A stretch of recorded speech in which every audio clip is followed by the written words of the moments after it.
જય શ્રી કૃષ્ણ મિત્રો, આજે ભાદરવી એકાદશી 11 એટલે કે જલજીર્ણા એકાદશીના દિવસે આણંદ જિલ્લાના ગામ કંકાપુરામાં દર વર્ષે ભવ્ય લોકમેળો યોજાય છે.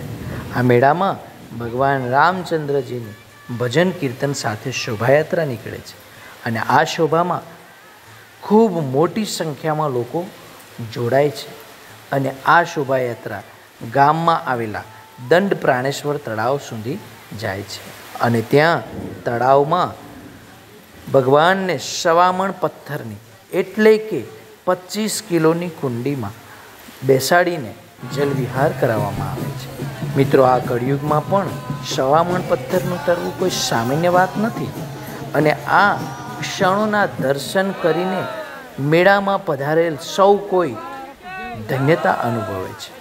જય શ્રી કૃષ્ણ.